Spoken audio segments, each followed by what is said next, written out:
Sorry, ഞങ്ങളെല്ലാവരും ഇന്ന് രാവിലെയാണ് എത്തിയത് ദോഹയിൽ നിന്ന്. ഇപ്പോൾ പലരും എയർപോർട്ടിൽ നിന്ന് അവരുടെ വീടുകളിൽ പോയി റെഡിയായൊക്കെ വരാനുള്ള താമസമായിരുന്നു. അതിന് കാത്തിരുന്നതിന് താങ്ക് യു സോ മച്ച്.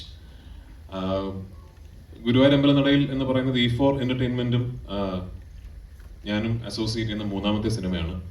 ഞങ്ങൾ ആദ്യം എസ്ര എന്ന സിനിമ ചെയ്തിരുന്നു. അതിനുശേഷം ഒരു ഡയറക്റ്റ് ടു സ്ട്രീമിംഗ് സർവീസ് കൊടുത്ത ഭ്രമം എന്ന സിനിമയും. ഇന്നിപ്പോൾ ആദ്യമായിട്ടാണ് ഞങ്ങൾ കോ പ്രൊഡ്യൂസേഴ്സ് ആയിട്ട് E4 എൻ്റർടൈൻമെൻറ്റും പൃഥ്വിരാജ് പ്രൊഡക്ഷൻസും ചേർന്ന് ഒരു സിനിമ നിർമ്മിക്കുന്നത്.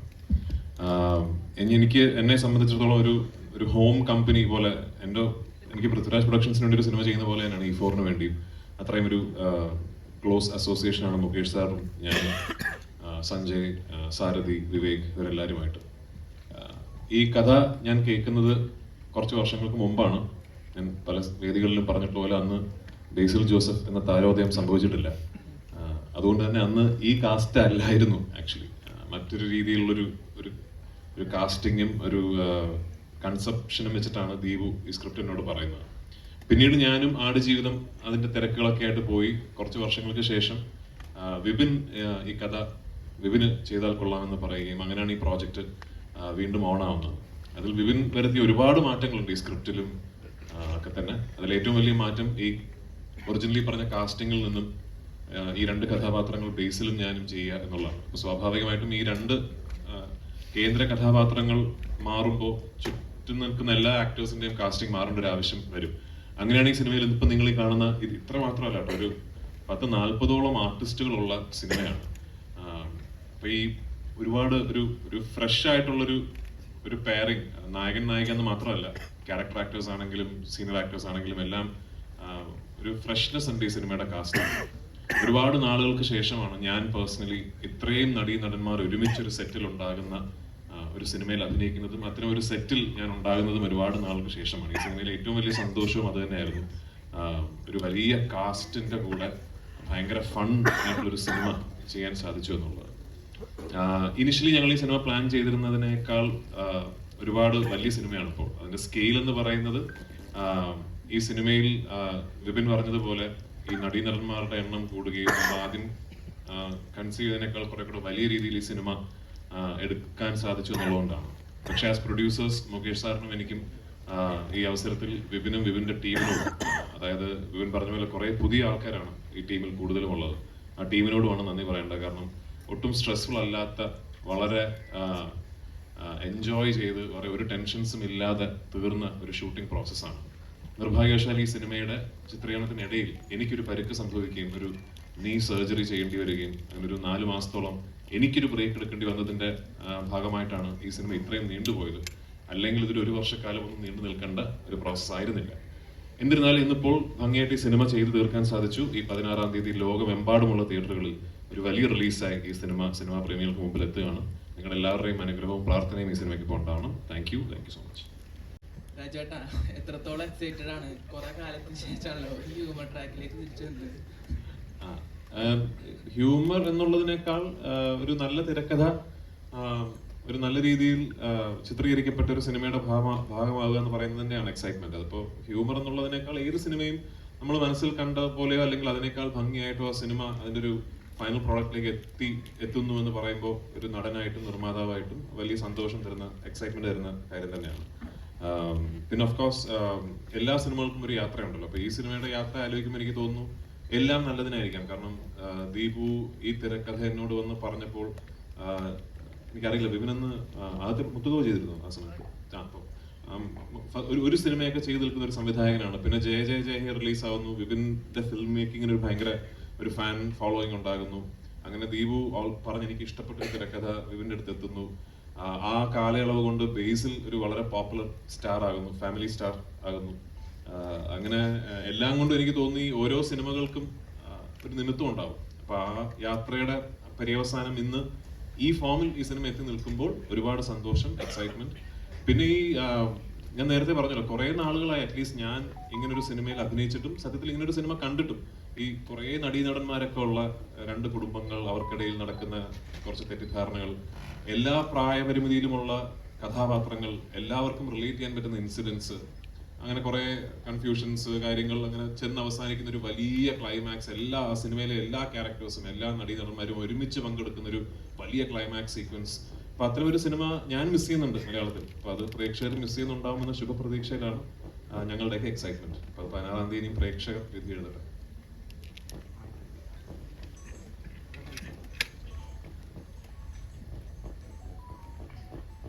ഈ മെയിൽ ഈഗോ ട്രിഗർ ചെയ്യുന്ന ചിത്രങ്ങളുണ്ട്. ഇപ്പൊ അയ്യപ്പൻ കോശി, ഡ്രൈവിംഗ് ലൈസൻസ്, മഹേഷിന്റെ പ്രതികാരം, അത്തരത്തിലൊരു ചിത്രമാണോ ഈ ഗുരുവായൂർ അമ്പലം? അല്ല, ഇത് ആ സിനിമകളുടെ ഒരു കോർ എലിമെന്റ് അല്ല ഈ സിനിമയുടെ ഇത്. പക്ഷെ ഈ സിനിമയിലും രണ്ട് ഫ്ലോഡ് ആയിട്ടുള്ള ആൾക്കാരാണ് ഇതിലെ രണ്ട് പ്രധാന പ്രൊട്ടാഗണിസ്റ്റുകൾ. ഇപ്പോ അയ്യപ്പനും കോശിയും എന്ന് പറഞ്ഞാൽ നമ്മൾ ഒറ്റ നോട്ടത്തിൽ കോശി കുര്യൻ വില്ലനും അയ്യപ്പൻ നായർ നായകനും എന്ന് തോന്നിയാലും സത്യത്തിൽ നമ്മൾ ഒന്ന് അനാലിറ്റിക്കലായിട്ട് ചിന്തിച്ചാൽ രണ്ടുപേരും കുഴപ്പം പിടിച്ച ആൾക്കാരാണ്. രണ്ടുപേരും ഫ്ലോഡ് ആയിട്ടുള്ള ഹ്യൂമൻസ് ആണ്. അപ്പൊ അവർക്കിടയിൽ സംഭവിക്കുന്ന കുഴപ്പങ്ങളാണല്ലോ. ആ സിമിലാരിറ്റി ഉണ്ട് ഇതില് വിനു എന്ന ബേസിലെ കഥാപാത്രവും ആനന്ദൻ എന്ന ഞാൻ ചെയ്യുന്ന കഥാപാത്രവും അടിസ്ഥാനപരമായിട്ട് ഫ്ലോഡ് ആയിട്ടുള്ള ആൾക്കാരാണ്. അവർക്ക് ഒരുപാട് കുഴപ്പങ്ങളുള്ള കക്ഷികളാണ്. അപ്പൊ അവർക്കിടയിൽ ഉണ്ടാകുന്ന പ്രശ്നങ്ങൾക്കും ആ കുഴപ്പങ്ങളുടെ ഒരു സ്വഭാവമുണ്ട് എന്നുള്ളതിനപ്പുറത്തേക്ക് ആ പറഞ്ഞ സിനിമകളുമായിട്ട് അങ്ങനെ കമ്പയർ ചെയ്യാൻ പറ്റുന്ന ഒരു സ്വഭാവമില്ല ഈ സിനിമയ്ക്ക്. ആനന്ദൻ ഒരു സൈക്കോ ആണ്. അത് ആനന്ദിനെ ആര് കാണുന്നു എന്നനുസരിച്ചിരിക്കും. മോൻ കണ്ടാൽ ചിലപ്പോൾ സൈക്കോ ആയിട്ട് തോന്നിയേക്കാം. ഈ ബേസില് ഇപ്പം എന്താണ് റീസെന്റ് ഇപ്പൊ ഒരു ഡയറക്ടർ എന്ന നിലയിൽ ഒരുപാട് അച്ചീവ്മെന്റ്സ് കാര്യങ്ങളൊക്കെ അതിന് ശേഷം ഈ നേരത്തെ പറഞ്ഞ പോലെ ഒരു ഫാമിലി സ്റ്റാർ എന്ന നിലയിൽ ഇപ്പൊ മലയാളത്തിൽ നിൽക്കുകയാണ്. ഇപ്പൊ പൃഥ്വിരാജിനെ പോലെ ഒരു ആക്ടറിന്റെ കൂടെ അഭിനയിച്ചത് കരിയറിൽ ഒരു അച്ചീവ്മെന്റ് ആയിട്ട് കരുതുന്നുണ്ടോ?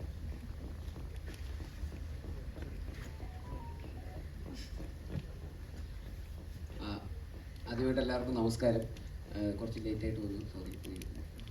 ഉറങ്ങിപ്പോയി, രാവിലെ വന്നതാണ്. അപ്പോൾ അതാണ് എന്നെ സംബന്ധിച്ചിടത്തോളം ഈ പറയുന്ന ഞാൻ അങ്ങനെ പ്ലാൻ ചെയ്തിട്ടൊന്നും ഉണ്ടായിരുന്നില്ല. ആക്ച്വലി ദീപു കുഞ്ഞിരാമായണം എന്ന് പറയുന്ന സിനിമ എഴുതിയത് ദീപുവാണ്, ഇതിൻ്റെ റൈറ്റർ ദീപുവാണ്. അപ്പോൾ കുഞ്ഞിരാമായണമൊക്കെ കഴിഞ്ഞ് ഗോതയുടെ പ്രീ പ്രൊഡക്ഷൻ നടക്കുന്ന സമയം തൊട്ട് ദീപു ഗുരുവായൂരമ്പല നടയിലിൻ്റെ സിനിമയെക്കുറിച്ചും അന്ന് പല ആർട്ടിസ്റ്റ് കോമ്പിനേഷൻ അതിനെക്കുറിച്ചൊക്കെ സംസാരിക്കാറുണ്ടായിരുന്നു. അപ്പോൾ ഈ രണ്ട് ആർട്ടിസ്റ്റുകൾ അന്നും ഇതിൻ്റെ അകത്തൊരു മെയിൻ പ്രൊട്ടഗണിസ്റ്റുകളായിട്ടുള്ള രണ്ട് ആർട്ടിസ്റ്റുകളാണ്. അപ്പോൾ രണ്ടളിയന്മാർ. അപ്പോൾ ഇതന്ന് ഇങ്ങനെ ഈ ആർട്ടിസ്റ്റ് മറ്റേ ആൾ എന്നൊക്കെ പറഞ്ഞ് അങ്ങനെ പല സംസാരങ്ങളും ഞാനും സജഷൻസൊക്കെ പറയുമായിരുന്നു, അങ്ങനെ ഇങ്ങനെയൊക്കെ. അത് കഴിഞ്ഞ് ഒരു 6-7 വർഷം കഴിഞ്ഞപ്പോൾ, ഒരു 6 വർഷമൊക്കെ കഴിഞ്ഞപ്പോൾ ആ ആർട്ടിസ്റ്റിൻ്റെ സ്ഥാനത്ത് ഞാൻ വരുമെന്ന് ഞാൻ ഒരിക്കലും പ്രതീക്ഷിച്ചില്ല. ഈ പറയുന്ന കുഞ്ഞിരാമായണം എഴുതിയ ദീപു, ഞാൻ റൈറ്ററായിട്ടുണ്ടായിരുന്നു, ഞാൻ സംവിധാനം ചെയ്ത പടത്തിൽ റൈറ്ററായിരുന്ന ഒരാളുടെ എഴുതിയ സിനിമയിൽ ഞാൻ അഭിനേതാവായിട്ട് വരുമെന്ന് ഒരിക്കലും പ്രതീക്ഷിച്ചൊരു കാര്യമല്ല. അപ്പോൾ അതൊരു ഭയങ്കര എക്സൈറ്റ്മെൻ്റ് ആയിരുന്നു. പിന്നെ ബിപിൻ ചേട്ടൻ ജയ കഴിഞ്ഞിട്ട് ഞാൻ ഫാലിമിയുടെ ഷൂട്ട് നടക്കുമ്പോഴാണ് ഇതിൻ്റെ സബ്ജക്റ്റ്, ഇങ്ങനൊരു സബ്ജക്റ്റാണെന്ന് പറഞ്ഞ് വിളിക്കുന്നത്. അപ്പോൾ കൂടുതൽ എക്സൈറ്റ്മെൻ്റ് ആയി. കാരണം പിന്നീടായിട്ട് വീണ്ടും ഒരു സിനിമ ചെയ്യാന്നുള്ള. അപ്പോൾ പിന്നെ ദീപുവിൻ്റെ കൂടെ സ്ക്രിപ്റ്റാണ്. പിന്നെ E4 എൻ്റർടൈൻമെൻറ്റായിട്ട് വീണ്ടും കൊളാബറേറ്റ് ചെയ്യുന്നു. ഗോതയൊക്കെ പ്രൊഡ്യൂസ് ചെയ്തത് E4 എൻ്റർടൈൻമെൻറ്റാണ്. അപ്പോൾ അവരുമായിട്ടും വീണ്ടും ഒരു സിനിമ ചെയ്യുന്നു. അത് കഴിഞ്ഞിട്ട് 2-3 ആഴ്ച കഴിഞ്ഞിട്ട് ബിപിൻ ചേട്ടൻ വിളിച്ചിട്ട് പറഞ്ഞു രാജുവേട്ടനാണ് മറ്റേ ക്യാരക്ടർ ചെയ്യുന്നതെന്ന് പറഞ്ഞു. അപ്പോൾ ഞാൻ ഭയങ്കര എക്സൈറ്റഡ് ആയി. കാരണം എനിക്ക് പേഴ്സണലി ഞാൻ ഭയങ്കരമായിട്ട് അഡ്മയർ ചെയ്യുന്ന ഒരാളാണ് രാജുവേട്ടൻ. അദ്ദേഹത്തിൻ്റെ ഓൺ സ്ക്രീനും ഓഫ് സ്ക്രീനും ഒക്കെ ആയിട്ടും പല രീതിയിലുള്ള as an actor, as A director, as A producer, as A distributor, ഇത് എങ്ങനെ സാധിക്കുന്നു എന്നുള്ളതാണ് ഞാൻ ഇങ്ങനെ എപ്പോഴും ഞാൻ ഇതിൻ്റെ സെറ്റിലൊക്കെ വരുമ്പോൾ ഞാൻ ഇങ്ങനെ ചോദിച്ച് മനസ്സിലാക്കാൻ ശ്രമിക്കാറുണ്ട്. എനിക്ക് പേഴ്സണലി ഈ പറയുന്ന സംവിധായകൻ, നടൻ എന്ന് പറയുന്ന രണ്ട് റെസ്പോൺസിബിലിറ്റി മാനേജ് ചെയ്യാൻ പേഴ്സണലി ഭയങ്കര ബുദ്ധിമുട്ടാണ്. രണ്ട് ഈക്വൽ റെസ്പോൺസിബിലിറ്റീസ് ആയതുകൊണ്ട്.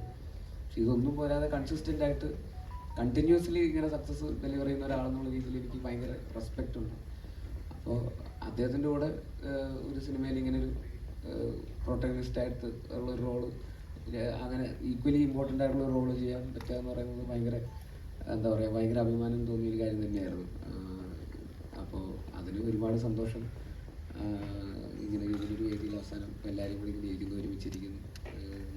16-ാം തീയതി റിലീസാവുന്നു. എല്ലാവരും കണ്ടിട്ട് അഭിപ്രായങ്ങൾ അറിയിക്കുക. Thank you.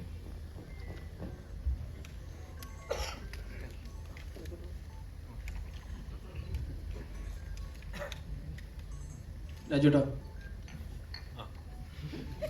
ഈ ക്യാരക്ടർ ചേഞ്ചിങ് എന്ന് പറഞ്ഞിരുന്നു, ആദ്യത്തെ ബേസിലിന്റെ ആണ് ചേട്ടൻ ചെയ്യുന്നത്. അപ്പൊ ഈ പടം കണ്ടു കഴിഞ്ഞപ്പോ ബേസിൽ എന്നെക്കാട്ടി കൂടുതൽ സ്കോർ ചെയ്തു, എനിക്കത് ചെയ്യാമായിരുന്നു എന്ന് തോന്നിയായിരുന്നു. രണ്ട് ക്യാരക്ടർ കൊണ്ട് ഒരാൾക്ക് ചെയ്യാൻ പറ്റില്ലല്ലോ. അല്ല, ബേസിൽ ആദ്യത്തെ ക്യാരക്ടർ ചേട്ടൻ ചെയ്യാൻ വെച്ചാണല്ലോ ബേസിൽ കൊടുത്തത്. ഈ അന്ന് എന്നോട് ഇപ്പൊ ഞാൻ ആദ്യമായിട്ട് ദീപു ഈ കഥ എന്നോട് പറഞ്ഞപ്പോൾ ബേസിലിന്റെ കഥാപാത്രം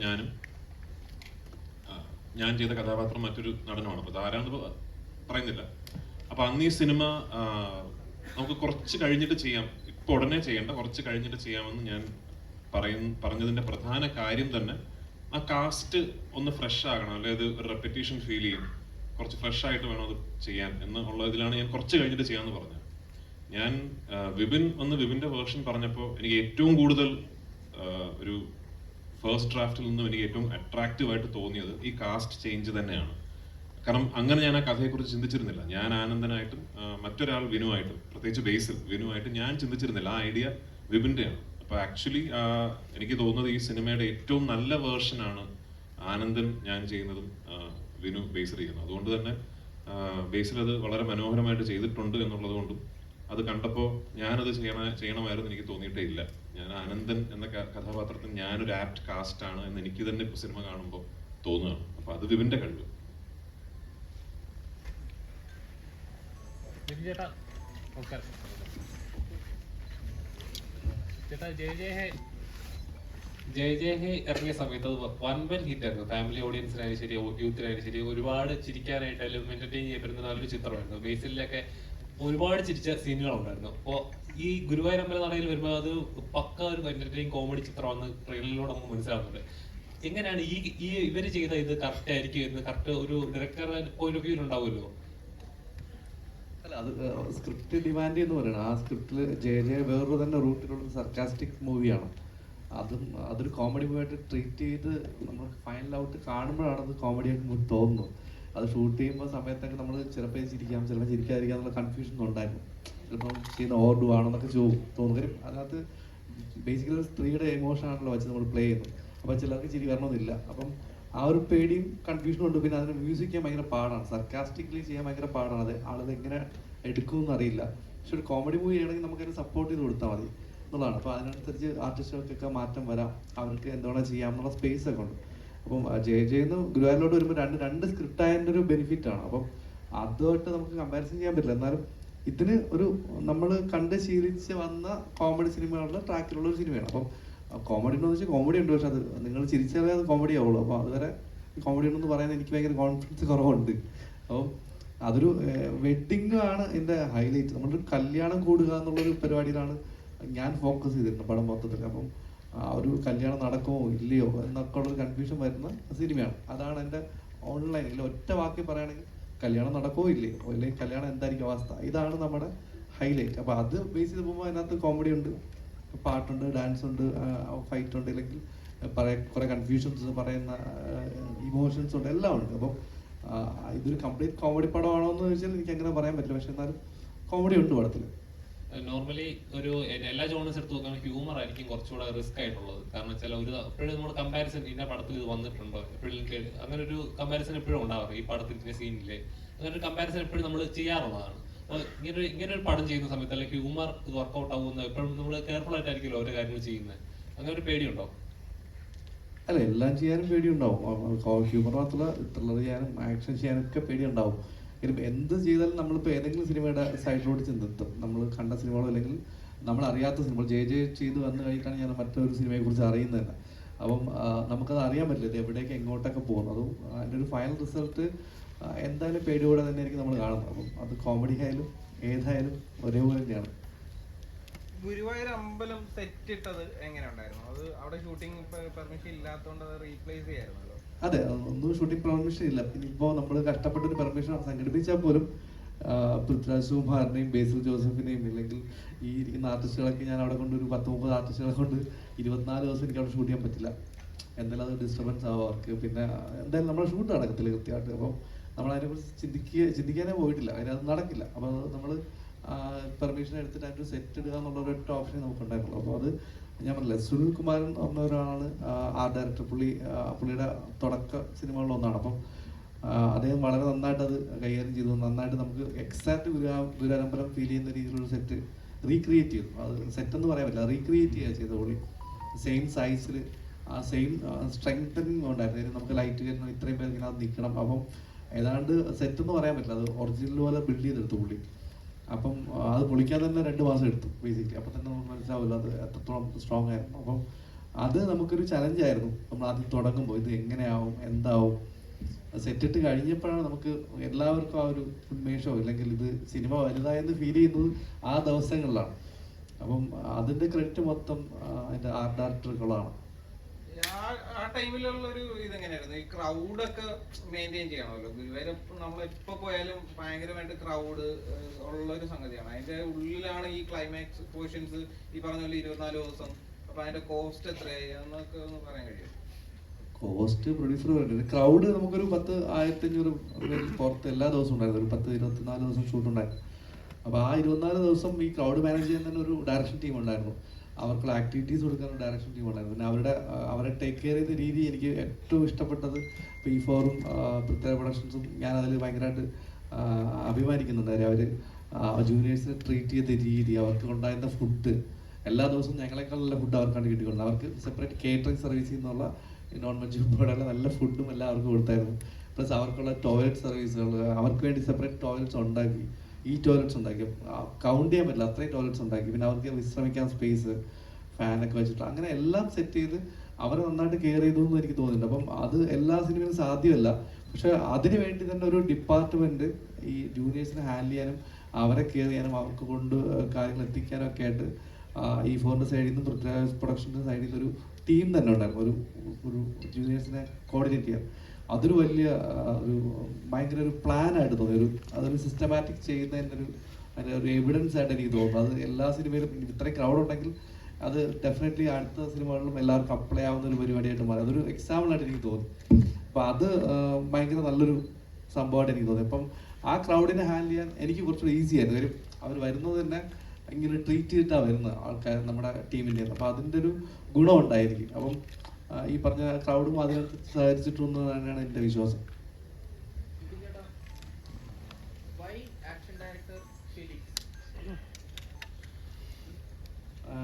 ഫെലിക്സ്, നമ്മളൊരു സാധനം പറയുമ്പോൾ നമ്മൾ ഒരു ആക്ഷൻ ഡയറക്ടർ ഇപ്പം ഇതിനുള്ള നോർമലുള്ള ആൾക്കാരെ വിളിക്കുമ്പോൾ അവർ വരുന്നു, ഷൂട്ട് ചെയ്യുന്നു, പിന്നെ നമ്മൾ അതിൻ്റെ റിസൾട്ട് കാണണം. അപ്പം എന്നെ സംബന്ധിച്ച് എനിക്ക് അങ്ങനെ പറ്റില്ല. എനിക്ക് ആക്ഷൻ, എനിക്കത് കൊറിയോഗ്രഫി ചെയ്ത് ഒരു ഡാൻസ് കൊറിയോഗ്രഫി പോലെ നമ്മൾ ഷോർട്ട് പ്ലാൻ ചെയ്യുന്ന പോലെ എനിക്ക് അതിൻ്റെ ഫൈറ്റ് എൻ്റെ മനസ്സിലുണ്ട്. അപ്പോൾ അതെനിക്ക് കൊറിയോഗ്രഫി ചെയ്ത് കാണണം. അപ്പോൾ അതിൽ എനിക്ക് കാണിച്ചു തരും, അവർ എന്നെ ഫൈറ്റ് ചെയ്ത് കാണിച്ചു ഇതാണ് നടക്കാൻ പോകുന്ന ഫൈറ്റ്.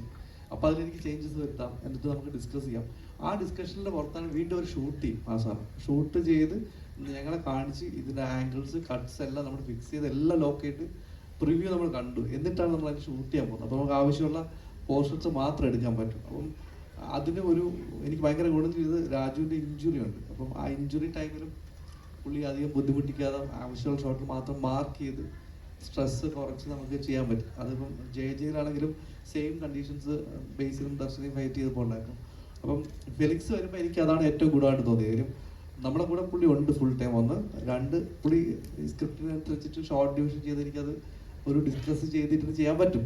ഇപ്പം നമ്മൾ നോർമൽ ആക്ഷൻ ഡയറക്ടേഴ്സ് ആണെങ്കിൽ അവർക്ക് ഒരുപാട് തിരക്കുണ്ടാവും. അവർ വരുന്നു, ആ സമയത്ത് ഷൂട്ട് ചെയ്യുന്നു, പോകുന്നു മാത്രമേ ഉണ്ടാവും. ഇത് പുള്ളിക്ക് ടോട്ടാലിറ്റിയെ കുറിച്ച് നല്ല ധാരണ ഉണ്ടാവും. ക്യാരക്ടേഴ്സ് എന്താണ് പെരുമാറുന്നത്, അവരുടെ സ്വഭാവം എന്താണെന്ന് വരെ പുള്ളിക്കറിയാം. അപ്പോൾ അതുകൊണ്ട് ഫെലിക്സുമായിട്ട് എനിക്ക് വർക്ക് ചെയ്യാൻ ഭയങ്കര എക്സൈറ്റ്മെന്റ് ഉണ്ടാവും എപ്പോഴും. പുള്ളിക്ക് പറഞ്ഞാലൊക്കെ മനസ്സിലാവും, എനിക്ക് പുള്ളി പറഞ്ഞൊക്കെ മനസ്സിലാവും. അല്ല, പുള്ളി ജർമ്മൻ ഭാഷയാണ് ഹാൻഡിൽ ചെയ്യുന്നത്. അപ്പം കുറച്ച് അത്യാവശ്യം ഇംഗ്ലീഷ് അറിയാം. ഞാൻ ശ്രമിക്കും സംസാരിക്കാനൊക്കെ. പക്ഷെ എന്നാലും ട്രാൻസ്ലേറ്ററായിട്ട് ആൾക്കാരുടെ ഇടയിൽ ഉണ്ടാവും. പിന്നെ ഞങ്ങൾ ഈ പറഞ്ഞ മലയാള സിനിമകളിലെ ആക്ഷൻ ഫൈറ്റ് എങ്ങനെയാണ്, ഇപ്പം ഈ മറ്റേ നമ്മൾ പിടിവലി സാധനങ്ങളൊക്കെ ഉണ്ടല്ലോ, നമ്മൾ മറ്റേ കോമഡി ആയിട്ടുള്ള അതൊക്കെ എങ്ങനെ ചെയ്യണം എന്നുള്ള പഴയ സിനിമയുടെ റെഫറൻസ് കാണിച്ചു കൊടുക്കും പുള്ളിക്ക്. പുള്ളി അതിൽ കുറച്ചു നേരം പണി എടുക്കുന്നുണ്ട് പുള്ളി. അപ്പം സിനിമ എന്ന് പറയുന്നത് ഭാഷ ഒരു വിഷയമല്ലെന്ന് നമുക്കറിയാമല്ലോ, വിഷ്വലാണല്ലോ. അപ്പോൾ അത് വിഷ്വലും സൗണ്ടിലും നമ്മളത് ട്രീറ്റ് ചെയ്യുമ്പോൾ അത് ഇനിയിപ്പം എത്ര ഭാഷ അറിയാത്ത ഒരാളെ നമുക്ക് എവിടെയും കൊണ്ടുപോയി പിച്ച് ചെയ്യാൻ പറ്റും. എന്നുള്ള ഉറപ്പാണ്. അത് ഫെലിക്സ് പ്രൂവ് ചെയ്തിട്ടുണ്ട്. ഈ പൃഥ്വിയുടെ ക്യാരക്ടർ സെറ്റ് ചെയ്തത് എങ്ങനെയായിരുന്നു? ഇപ്പം ഓവർ ദി ടോപ്പ് ആയിട്ടുള്ള ഒരു പരിപാടിയാണ് എന്ന് നേരത്തെ പറഞ്ഞിരുന്നു. അപ്പം അത് ഇപ്പം നമുക്കറിയാം പൃഥ്വിയുടെ ഇപ്പം മുമ്പുള്ള ക്യാരക്ടേഴ്സിന്റെ അത് കോമഡി പ്രസന്റ് ചെയ്യുന്നതിനൊക്കെ ഒരു സ്റ്റൈലുണ്ട്. അപ്പൊ അതിൽ നിന്ന് ഒരു വ്യത്യസ്തമായിട്ടുള്ള ഒരു പരിപാടിയാണോ പിടിച്ചിരിക്കുന്നത്? അല്ല, അങ്ങനെ വ്യത്യസ്തമാക്കാൻ വേണ്ടി ശ്രമിച്ചിട്ടൊന്നുമില്ല. കാര്യം ഈ സിനിമ കുറച്ച് ആളുകൾക്ക് റിലേറ്റ് ചെയ്യണമെന്നുണ്ട്. പിന്നെ ഇത് ശരിക്കും നമ്മൾ ഈ താരങ്ങളെ നമ്മൾ താരങ്ങളായിട്ട് കാണുന്ന ഒരു സിനിമ തന്നെ ആയിരിക്കും. ഇത് പൃഥ്വിരാജാണെങ്കിലും ബേസിലാണെങ്കിലും നിഖിലാണ് അനുസരാണെന്നൊക്കെ നമ്മൾ ഫീൽ ചെയ്യുന്ന ഒരു സിനിമയായിരിക്കും. അത്രയും ഭയങ്കര ക്യാരക്ടർ പിടിക്കാനുള്ള സിനിമയല്ല. നമ്മളൊരു കല്യാണം കൂടാൻ പോകുന്ന ഒരു സിനിമയാണ്. അപ്പം ആ ഒരു വൈബിൽ പോകുന്നതുകൊണ്ട് നമുക്ക് ഒരുപാട് ക്യാരക്ടർ ചേഞ്ച് ഒന്നും വരുത്താൻ പറ്റില്ല. എന്നാലും ആ ക്യാരക്ടർ ഡിമാൻഡ് ചെയ്യുന്നത് അങ്ങനെ പ്രസന്റ് ചെയ്യണമെന്നാണ്. അപ്പം എന്നാലും സിനിമയുടെ പിന്നീടുള്ള പോക്കിന് ഗുണകരമാവുള്ളൂ. കാര്യം നമ്മൾ ഭയങ്കര റിയലിസ്റ്റിക് ആയിട്ട് പടം പിടിച്ചാൽ അവസാനം എത്തുമ്പോൾ നമ്മൾ ലോജിക്കൊക്കെ കയ്യിൽ നിന്ന് പോകുന്നുണ്ട് പലയിടത്തും. ആ കയ്യിൽ നിന്ന് പോകുമ്പോൾ ഇതുവരെ കണ്ട സിനിമയിലോ നിങ്ങൾ കാണുന്നതെന്ന് വിചാരിക്കും. അപ്പം അതുകൊണ്ട് സിനിമയിലെ ക്യാരക്ടേഴ്സിനാണെങ്കിലും സിനിമയിലുണ്ടാകുന്ന സീനുകളുടെ കുഞ്ഞു കുഞ്ഞു കാര്യങ്ങൾ വരെ നമ്മൾ കുറച്ച് എക്സാജറേറ്റ് ചെയ്തിട്ടാണ് മുന്നോട്ട് പോകുന്നത്. അത് സിനിമയുടെ അവസാനം എത്തുമ്പം ഈ പറഞ്ഞ ലോജിക്കൽ ഇഷ്യൂസ് ഉണ്ടാവാതിരിക്കാനാണ്. അപ്പം ലോജിക്കൽ ഇഷ്യൂസ് എന്തായാലും ഉണ്ടാവും. ആ ലോജിക്ക് മാറ്റി വെച്ചിട്ട് സിനിമ കാണേണ്ടി വരും. ഇപ്പം നമ്മൾ പണ്ട് ഇപ്പോൾ പറക്കുതളിയോ അല്ലെങ്കിൽ CD മൂസയൊക്കെ കാണുന്ന പോലെ ഞാൻ ആ സിനിമ വെച്ച് കമ്പയർ ചെയ്യുന്നില്ല. ലോജിക്ക് കുറച്ച് മാറ്റി വെച്ച് കണ്ടാൽ ഇഷ്ടപ്പെടും എന്നുള്ളതാണ്. അപ്പം ആ ലോജിക്ക് ഒഴിവാക്കാൻ വേണ്ടി ഇതിനെല്ലാം ഞാൻ കുറച്ച് റിയൽ ലൈഫിൽ നിന്ന് കുറച്ച് അപ്പ് ചെയ്ത് സിനിമ ചെയ്യേണ്ടിയിരിക്കുന്നു. അപ്പം ആ ക്യാരക്ടേഴ്സും അതിനനുസരിച്ച് കുറച്ച് ഓവർ ദ ടോപ്പ് ചെയ്യേണ്ടി വരും. അതിപ്പം നമ്മൾ രാജുവിനെ മാത്രമായിരിക്കും ചിലപ്പോൾ ട്രെയിലർ ടീസർ അങ്ങനെ കണ്ടത്. ഇവിടെ ഇരിക്കുന്ന എല്ലാവരും അതുപോലെ ചെയ്യുന്ന ഇച്ചിരി കിളി പോയാൽ ഇച്ചിരി കാരിക്കേച്ചർ ആയിട്ടുള്ള ക്യാരക്ടേഴ്സ് തന്നെയാണ്. ഈ പുതിയൊരു വൃത്തിയെ കാണാമെന്ന് പറഞ്ഞല്ലോ, എത്തരത്തിലാണ് അങ്ങനെ ഒരു തോന്നല്? ഇത് തന്നെയല്ലേ എൻ്റെ അടുത്ത് ഞാൻ ചോദിച്ചത്. അല്ല, ഞാൻ പറഞ്ഞിട്ടുണ്ട് പുതിയൊരു പൃഥ്വിയെ കാണാൻ. കാര്യം അന്ന് ആരുമ്പ് കാലിലേക്കുണ്ടായിരുന്നു. അല്ല, നമ്മൾ ആടുജീവിതത്തിൽ ഞാനത് ശ്രദ്ധിച്ചിട്ടാണ്. അത് നമ്മൾ എൻ്റെ ഒരു സിനിമ പുള്ളി ചെയ്തിട്ട് ഇതിൽ നമുക്കൊരു നെഗറ്റീവ് ഷെയ്ഡുള്ള എന്നാൽ കോമഡി ഹാൻഡിൽ ചെയ്യുന്ന ആദ്യം അങ്ങനത്തെ ഒരു ജോണുള്ള രാജു ചെയ്തിട്ടില്ല. പിന്നെ ഈ പറഞ്ഞ ബാക്കി കാസ്റ്റ് ബേസിലോട്ടുള്ള കോംബോ സീക്വൻസ്, നിഖിലോട്ടുള്ള സീക്വൻസ്, ഇപ്പം ഈ നമ്മളെ അശ്വിൻ, സിജു പോലുള്ള ആൾക്കാർ, പിന്നെ സീനിയേഴ്സ് ആയിട്ടുള്ള ഇങ്ങനെ പല ടൈപ്പ് ഗ്രൂപ്പുകൾ ഇതിനകത്തുണ്ട്. ആർട്ടിസ്റ്റ് വൈസ് ഇവരുടെയൊക്കെ കോമ്പിനേഷൻസ് ഒക്കെ നല്ല റിസൾട്ട് വരും. പ്രത്യേകിച്ച് എനിക്ക് ജോമോനും വന്നിട്ടില്ല, ജോമോനും രാജുവായിട്ടുള്ള സീന് നമ്മൾ എഴുതുമ്പം ആ സീൻ എങ്ങനെ ഉണ്ടെന്ന് അറിയില്ല. അത് ലാസ്റ്റ് വീട്ടിൽ നമ്മൾ മാറ്റുന്നത്, എന്നിട്ട് ലാസ്റ്റ് വീണ്ടും ഷൂട്ട് ചെയ്യുമ്പോൾ അതെങ്ങനെ ആളുകൾ പെർഫോം ചെയ്യുന്നറിയില്ല. രാജു ആണെങ്കിലും ജോമോനാണെങ്കിലും. പക്ഷെ അത് പെർഫോം ചെയ്തപ്പോൾ വേറൊരു സാധനം വന്നു. അപ്പം അത് എനിക്ക് തോന്നുന്നു അതൊക്കെ ആ സമയത്ത് എക്സ്പ്ലോർ ചെയ്ത സാധനങ്ങളാണ്. അപ്പം എനിക്ക് തോന്നിയിട്ടുള്ളത് രാജു, എൻ്റെ ഒരു പേഴ്സണൽ തിങ്കിങ് ആണ്, രാജു ഭയങ്കര പ്രിപ്പയർ ചെയ്തിട്ട് സിനിമ ചെയ്യുന്ന, ഡയറക്റ്റ് ചെയ്യുന്ന അല്ലെങ്കിൽ അഭിനയിക്കുന്ന ഒരാളാണ്. പക്ഷെ അവിടെ വന്നപ്പം അതുണ്ടായില്ലെന്ന് തോന്നി. അപ്പം അതൊരു പുതിയ കാര്യമായിരിക്കുമല്ലോ. അപ്പൊ ആ സ്പോട്ടിൽ പുള്ളിക്ക് തോന്നിയ ഇൻഡ്യൂഷൻ വെച്ചിട്ട് പുള്ളി അഭിനയിച്ചിരിക്കണം. അപ്പൊ അതൊരു പുതിയ സാധനമായിട്ട് എനിക്ക് തോന്നി. ഇനി അങ്ങനെയാണെന്ന് അറിയില്ല, അത് രാജുവിന് പറയേണ്ടി വരും. ഈ രണ്ട് ഡയറക്ടേഴ്സിനാണല്ലോ, അത് രണ്ട് ഡയറക്ടേഴ്സും ചുമ്മാ ഉള്ള ഒരു ഡയറക്ടർ അല്ല, മലയാളത്തിൽ തന്നെ സിഗ്നേച്ചർ ക്രിയേറ്റ് ചെയ്ത രണ്ട് ഡയറക്ടേഴ്സ്. അപ്പം അവരെ വെച്ച് ചെയ്യാൻ നേരത്തുള്ള ഇൻപുട്ട് എങ്ങനെയാണ് വരുന്നത്? അത് സീൻ അവർ തീരെ ഇൻപുട്ട് എനിക്ക് തരാറില്ല. അവരെനിക്ക് എൻ്റെ അടുത്തൊന്നും ഇടപെടാറില്ല. എനിക്ക് തോന്നിയിട്ടുണ്ട് ചിലപ്പോൾ ഞാൻ ഫസ്റ്റ് ഡേ ഒക്കെ വിചാരിക്കുമ്പോൾ എൻ്റെ മനസ്സിൽ രാജു വന്നിട്ട് ആ ഷോട്ട് അങ്ങനെ ഇങ്ങനെ വയ്ക്കണ്ടേ എന്നൊക്കെ പറയുന്ന ഒരാളായിരിക്കും ഞാൻ മനസ്സിൽ വിചാരിച്ചിട്ടാണ് തുടങ്ങുന്നത് ഡേ ഓണിൽ. പക്ഷേ രാജു മോണിറ്റർ ഫ്രണ്ടിൽ പോലും വന്നിരിക്കുന്നില്ല, ആ സ്പോട്ട് കാണുന്നില്ല. അപ്പം ഞാൻ വിചാരിച്ചു എനിക്ക് മനഃപൂർവ്വം മാറിയിരിക്കും തോന്നി. ഞാൻ ഇൻവൈറ്റ് ചെയ്യും, ഇവിടെ വന്നിരിക്കാം അല്ലെങ്കിൽ സ്പോട്ട് കാണണോ എന്നൊക്കെ ചോദിച്ചിട്ട് ഒരു ഗ്രാജുവലിയാണ് ഞങ്ങളോട് സിങ്ക് ആവുന്നത്. അതായത് എനിക്ക് ഡിസ്റ്റർബൻസ് ആവണ്ടെന്ന് പുള്ളി വിചാരിച്ചിട്ടുണ്ടാവും. ബേസിൽ എനിക്ക് പണ്ടേ അറിയാം. ബേസിൽ എന്തും മുഖത്ത് നോക്കി പറയും, കൊള്ളില്ലെങ്കിൽ കൊള്ളില്ലെന്ന് തന്നെ പറയും, കൊള്ളാമെങ്കിൽ കൊള്ളാന്ന് തന്നെ പറയും.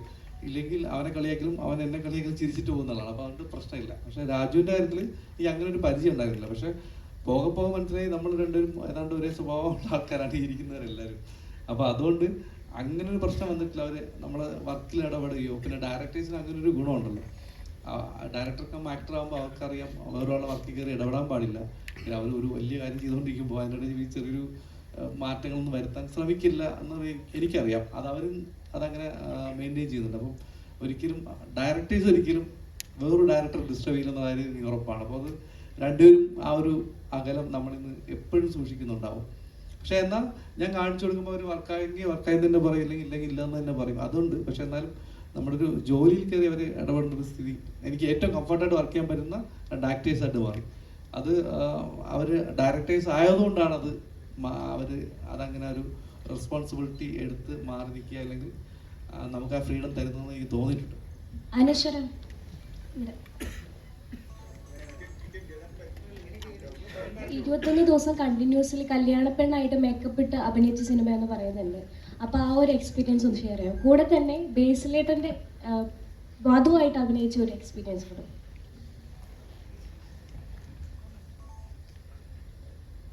ഹലോ, ഹായ്, എല്ലാവർക്കും നമസ്കാരം. 21 ദിവസം നമ്മൾ ഈ ഗുരുവായൂർ സെറ്റ് ഇട്ടിട്ടാണ് നമ്മളത് ഷൂട്ട് ചെയ്തത്. അപ്പം ഫസ്റ്റ് ഡേ റെഡിയായി എല്ലാം സെറ്റായി. ഞാൻ ഭയങ്കര എക്സൈറ്റഡ് ആയിരുന്നു. കല്യാണ പെണ്ണ്, നല്ല കോസ്റ്റ്യൂം, നല്ല ജ്വല്ലറി, മുല്ലപ്പൂ, ഞാൻ ഭയങ്കര എക്സൈറ്റഡ് ആയിരുന്നു. പിന്നെ രണ്ടാമത്തെ ദിവസം മൂന്നാമത്തെ ദിവസം മുതലേക്ക് മനസ്സിലായി പാളി. കാരണം പറ്റില്ല, പുറത്തിറങ്ങിയ ചൂട് അകത്ത്. കാരണം ഒരുപാട് ഈ പടത്തിൽ ആദ്യം തൊട്ട് അവസാനം വരെ ഒരുപാട് സീനിയർ ആയിട്ടുള്ള അല്ലെങ്കിൽ അല്ലാതെയും ഒരുപാട് ആർട്ടിസ്റ്റുകളുണ്ട്.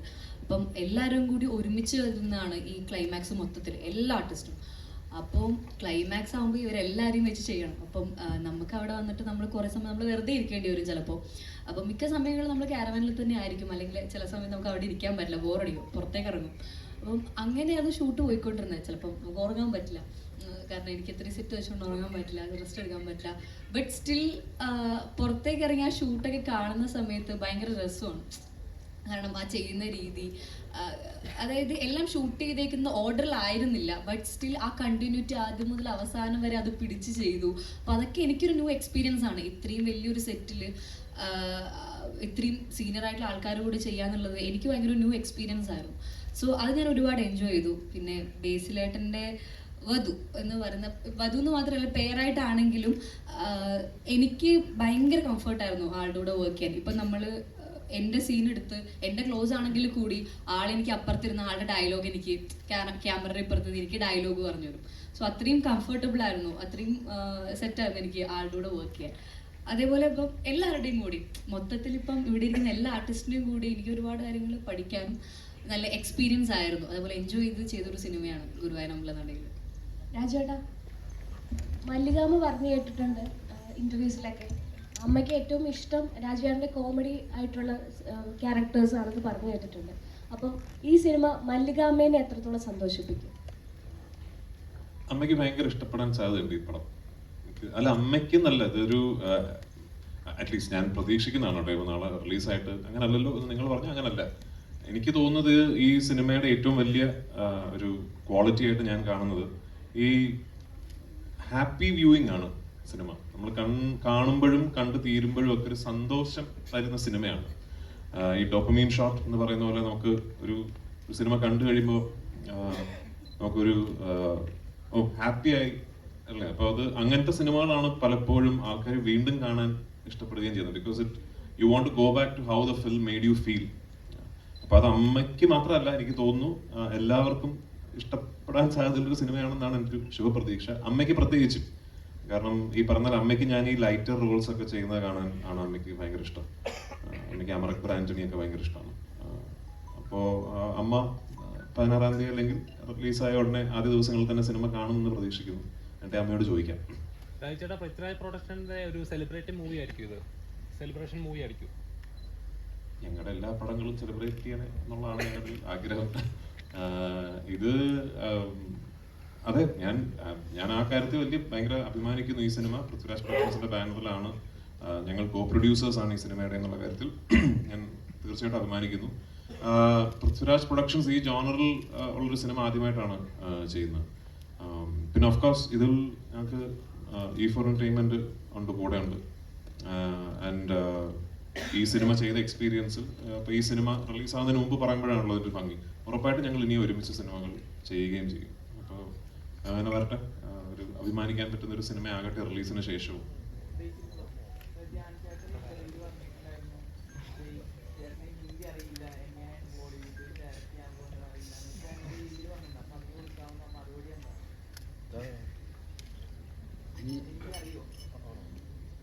ഞാൻ ബോളിവുഡ് ചെയ്യാൻ പോകുന്ന ആര് പറഞ്ഞു? അത് വെറുതെ അവന് ഹിന്ദി അറിയാം. ഞാൻ സുഗമ പരീക്ഷയ്ക്കൊക്കെ എനിക്ക് 100 മാർക്ക് കിട്ടിയിട്ടുണ്ട്. പഴയ പുലിയാണ് ഞാൻ. ഇപ്പൊ കുറച്ചുകൂടെ ഹിന്ദി സിനിമ കാണുന്ന ഒരാൾ. ഹിന്ദി മേ ബാത് കർനാ ഹൈ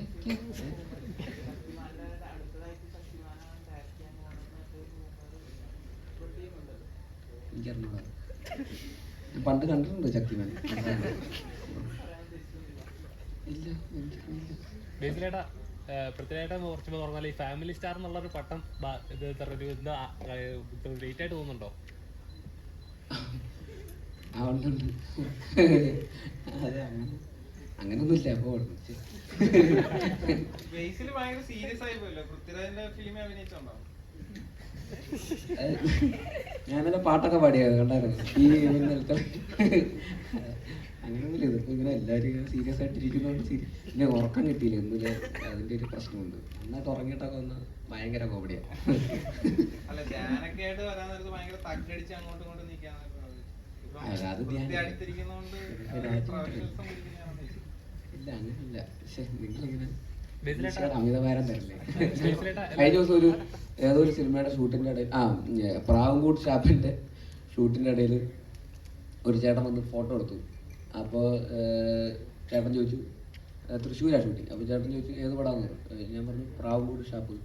അപ്പോൾ ചേട്ടൻ ഇന്റർവ്യൂ പൊളിക്കണട്ടാന്ന്. അപ്പൊ പടം ഇന്റർവ്യൂവിൽ അമിത പ്രതീക്ഷയായി തുടങ്ങി. അതൊക്കെ ഒരു വൈബല്ലേ. നിഖില ഇന്റർവ്യൂസിലൊക്കെ പറഞ്ഞു കേട്ടിട്ടുണ്ട് രാജുവേട്ടൻ്റെ കൂടെയൊക്കെ കുറേ സ്ലോ മോഷൻ സീൻസും കാര്യങ്ങളൊക്കെ എന്ന് പറഞ്ഞു കേട്ടിട്ടുണ്ടായിരുന്നു. അപ്പം രാജുവേട്ടനിൽ നിന്ന് ഒരു നടി എന്ന നിലയിൽ രാജുവേട്ടനിൽ നിന്ന് എന്തൊക്കെയാണ് പഠിക്കാൻ പറ്റിയത്?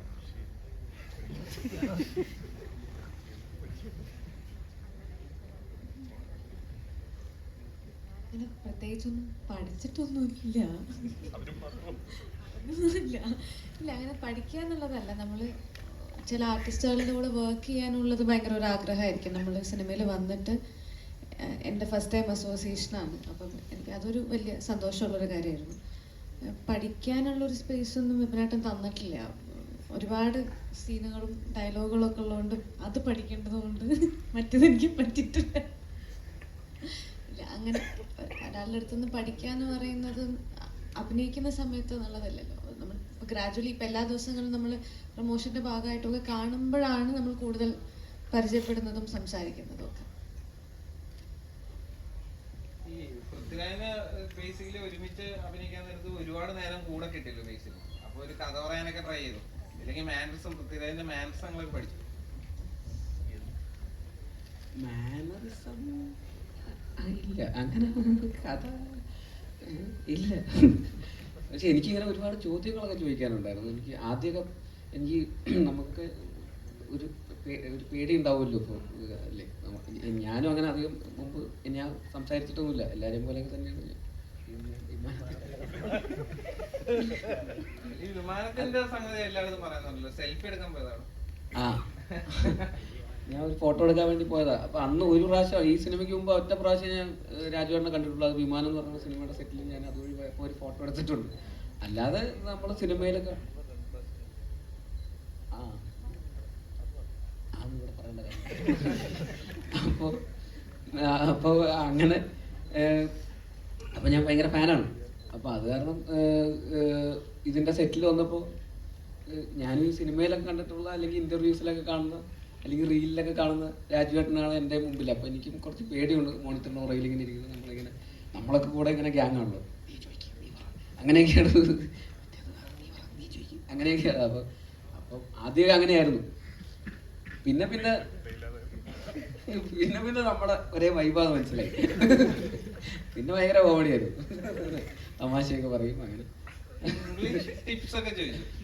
ടിപ്സോ അല്ല ഞാനിങ്ങനെ ചോദിക്കും. അല്ല ഞാൻ നേരത്തെ പറഞ്ഞു എനിക്ക് രാവിലെയും കൂടെ ചോദിച്ചത് ടിപ്പ് ചോദിക്കല് തന്നെ ഫുൾ ടൈം ടിപ്സ്. അപ്പോൾ അല്ല എനിക്കിതൊക്കെ എങ്ങനെയാണ് ഇതെല്ലാം കൂടെ മാനേജ് ചെയ്ത് കൊണ്ടുപോകുന്നത്? എങ്ങനെയാണ് ഇതിൻ്റെ ഒരു സിനിമ എന്ന് മാത്രം ആലോചിച്ചുകൊണ്ട് ജീവിക്കുന്ന ഒരാളാണല്ലോ. Full time cinema. ഒരുപാട് ഇൻ്റർവ്യൂസിലൊക്കെ സംസാരിക്കുന്നതും അദ്ദേഹത്തിൻ്റെ ഒരു വിഷൻ ഒരു മലയാള സിനിമയെ റെപ്രസെൻറ്റ് ചെയ്യുന്നു. ഒരു ബ്രാൻഡ് അംബാസഡർ എന്നൊക്കെ രീതിയിൽ പുറത്തേക്ക് അതിനൊക്കെ അപ്പോൾ ഇതൊക്കെ അങ്ങനത്തെ ആസ്പിറേഷൻസ് ഉള്ള ഒരാൾ. അപ്പോൾ ഇതൊക്കെ എനിക്കും ഭയങ്കര ഞാനും അങ്ങനെ കുറച്ച് അംബീഷ്യസ് ഒക്കെ ഉള്ള ഒരാളാണ്. അപ്പോൾ എനിക്കും ഈ പറയുന്ന ഭയങ്കര റിലേറ്റബിൾ ആണ് അങ്ങനത്തെ കുറേ കാര്യങ്ങളൊക്കെ. അപ്പോൾ എനിക്കും ആഗ്രഹമുണ്ട് ഇതൊക്കെ എങ്ങനെയാണ് ഇതൊക്കെ കൂടെ മാനേജ് ചെയ്ത് എങ്ങനെയാണ് കൊണ്ടുപോകുന്നത്. കണ്ടിന്യൂസ്ലി ഇങ്ങനെ കൺസിസ്റ്റൻ്റ് ആയിട്ട് ഇതെല്ലാം മാനേജ് ചെയ്യും. പിന്നെ അവിടെ എങ്ങനെയാണ്, അവിടുത്തെ വർക്കിംഗ് എങ്ങനെയാണ്, ഇവിടെ എങ്ങനെയാണ്, ഇവിടുത്തെ സ്റ്റൈൽ എങ്ങനെയാണ്, ഇങ്ങനെയൊക്കെ ആയിട്ട്. പിന്നെ പഴയ കഥകൾ, ഒരുപാട് സിനിമകളിലെ കഥകളും തമാശകളൊക്കെ അങ്ങനെയൊക്കെ. ഇപ്പോൾ ചെറിയ പ്രായത്തിൽ സിനിമയിൽ അഭിനയിക്കാൻ തുടങ്ങിയ ഒരാളെന്നുള്ള രീതിയിൽ ഇത്രയും വർഷത്തെ എക്സ്പീരിയൻസ് ഉണ്ടല്ലോ. അപ്പോൾ ഫിലിമിൽ ഷൂട്ട് ചെയ്യുന്നു, ഡിജിറ്റലിലേക്ക് വന്നപ്പോൾ അത് ഷൂട്ട് ചെയ്യുന്നു, പല പല ആർട്ടിസ്റ്റുകളുടെ കൂടെയും പല ഡയറക്ടേഴ്സിൻ്റെ കൂടെയൊക്കെ ഒരുപാട് സിനിമകൾ വർക്ക് ചെയ്തിട്ടുണ്ട്. തെലുങ്കിൽ ചെയ്യുന്നു, ഹിന്ദിയിൽ ചെയ്യുന്നു, അങ്ങനെ പല ഭാഷകളിൽ ചെയ്യുന്നു. അപ്പോൾ എല്ലാത്തിനെ കുറിച്ച് നമുക്ക് കുറേ കാര്യങ്ങൾ, കഥകളൊക്കെ ചോദിക്കാനുണ്ട്. അവരൊക്കെ എങ്ങനെയാണ് ഇതിൻ്റെ പരിപാടി, ഇവരെങ്ങനെയാണ് പ്രശ്നങ്ങൾ, ഇങ്ങനെയൊക്കെ നമുക്ക്. അപ്പോൾ അങ്ങനെ ഒരുപാട് ചോദിക്കാനുണ്ട് ആക്ച്വലി. അപ്പൊ അങ്ങനെ ഞങ്ങൾ ഇടയ്ക്കിടയ്ക്ക് ഇങ്ങനെ ഞാൻ ടിപ്സ് ചോദിക്കാറുണ്ട്. എനിക്ക് ബേസിൽ ഒരുപാട് വർക്ക് ചെയ്ത് ഇങ്ങനെ ടയർഡൊക്കെ ഇല്ലെങ്കിൽ ഒരുപാട് കാര്യങ്ങളൊക്കെ ഏറ്റെടുത്ത് ചെയ്യാൻ നേരത്ത് വിനീത് ശ്രീനിവാസൻ ഇടയ്ക്ക് വിളിച്ചിട്ട് ചോദിക്കും, എടാ നീ ഓക്കെ അല്ലേ എന്നിങ്ങനെ ചോദിക്കുമെന്ന് പറഞ്ഞിട്ടുണ്ട്. അതൊക്കെ നമ്മുടെ വൃത്തിക്ക് പറ്റിയത് സംഗതിയാ, ഈ എല്ലാം കൂടെ ആ പരിപാടിയാണോ ഈ പറഞ്ഞത്? പറഞ്ഞു വിനീതേട്ടൻ പറഞ്ഞു. അതായത് വിനീതേട്ടൻ ഈ പറയുന്ന പോലെ ഞാൻ കുറേ എല്ലാം കൂടെ ആയിട്ട് ഞാൻ ഭ്രാന്തായിട്ടിരിക്കുമ്പോൾ ഒരു വിനീതേട്ടൻ എൻ്റെ അടുത്ത് വിളിച്ചിട്ട് ഒരു ദിവസം, എടാ നീ ഓക്കെ ആണോ, എല്ലാവരും എന്തെങ്കിലും ഡേറ്റ് മറ്റേത് അതെപ്പോൾ എങ്ങനെയൊക്കെയാണല്ലോ ചോദിക്കുക. അപ്പോൾ ഒരാൾ പെട്ടെന്ന് ഓക്കെ അല്ലേ എന്ന് ചോദിച്ചപ്പോൾ എനിക്ക് ഭയങ്കര അങ്ങനെയൊക്കെ ആൾക്കാർ അത് ഭയങ്കര ഇതായിരുന്നു. അപ്പോൾ അതിനെക്കുറിച്ച് വിനീതേട്ടൻ ഒരു ഇന്റർവ്യൂവിൽ പറഞ്ഞു. അപ്പോൾ അതിൽ വിനീതേട്ടൻ സംസാരിച്ച് എല്ലാവർക്കും പൃഥ്വിരാജ് ആവാൻ പറ്റൂലല്ലോ, അതുകൊണ്ട് ഞാൻ അവൻ്റെ അടുത്ത് ഓക്കെ ആണോ എന്ന് ഞാൻ ചോദിച്ചു എന്ന് അങ്ങനെ പറഞ്ഞായിരുന്നു. അപ്പോൾ അതൊക്കെ തന്നെയാണ് എനിക്കും അറിയുന്നത്, എങ്ങനെയാണ് അങ്ങനെ ആവുന്നത്.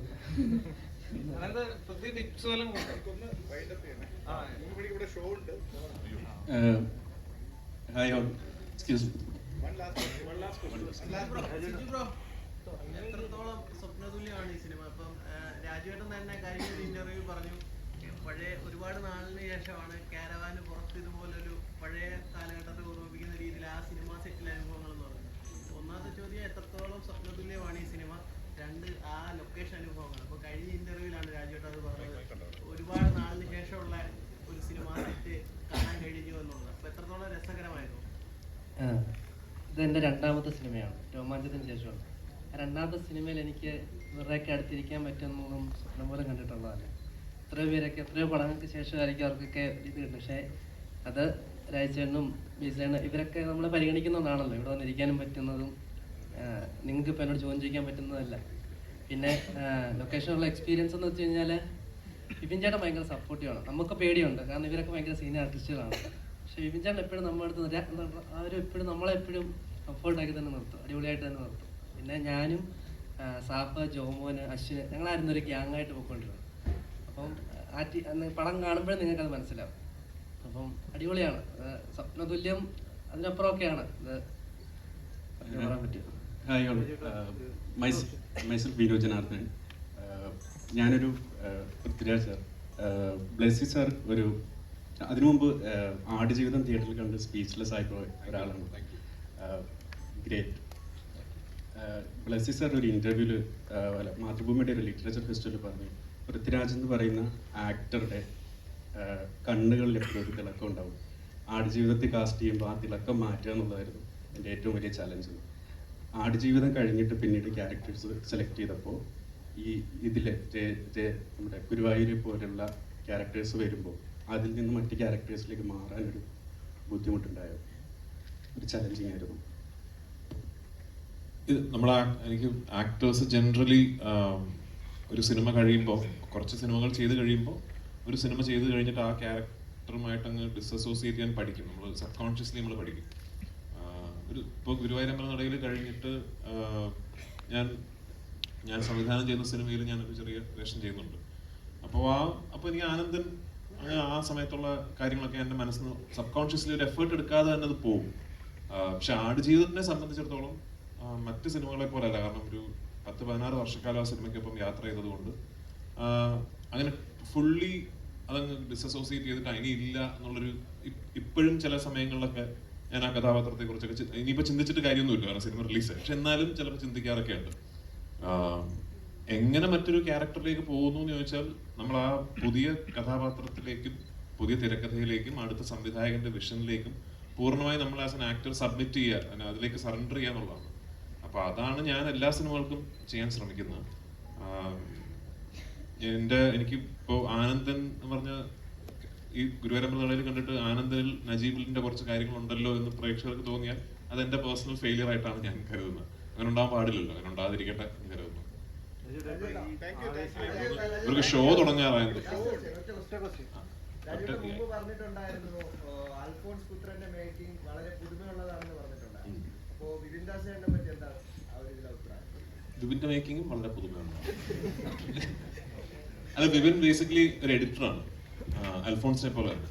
അപ്പൊ അതുകൊണ്ട് അവർക്ക് ഈ അവർ പറയുന്ന കഥയുടെ നറേറ്റീവിന്റെ സ്ട്രക്ചർ നമ്മൾ സ്ക്രിപ്റ്റ് വായിക്കുന്ന പോലെ ആയിരിക്കില്ല അവരുടെ സ്ട്രക്ചർ. അപ്പോൾ അത് വിപിന്റെ സിനിമകളിൽ ഒരു സീൻ ഷൂട്ട് ചെയ്യുമ്പോൾ അതിന്റെ ഇന്റർകട്ട് ആയിട്ട് മറ്റൊരു സീനിലെ ഒരു ഷോട്ട് വരിക, ആ ഷോട്ടിന് ഒരു റിയാക്ഷൻ പോലെ വരുന്നത് വേറൊരു ഇവന്റിന്റെ റിയാക്ഷൻ ആയിരിക്കും, എന്നിട്ട് തിരിച്ച് ഈ സീനിലെ. അപ്പൊ അങ്ങനത്തെ ഒരു നെറേറ്റീവ് ഒരു സ്ട്രക്ചർ ഉണ്ടാക്കുന്നതിൽ വിപിൻ ഭയങ്കര മിടുക്കനായിട്ട് എനിക്ക് തോന്നിയിട്ടുണ്ട്. ആ രീതിയിൽ പറഞ്ഞതുകൊണ്ടാണ് ഗുരുവായൂരമ്പല നടയിൽ എന്ന സിനിമ ഇന്ന് എനിക്ക് ഇത്ര എന്റർടൈനിങ് ആയിട്ട് തോന്നുന്നത്. അപ്പൊ തീർച്ചയായിട്ടും അത് വിപിന്റെ ഒരു കഴിവ് തന്നെയാണ്. എനിക്ക് തോന്നുന്നു ഒരു ഗെറ്റ് ഔട്ട് എന്ന് പറയുന്നത്.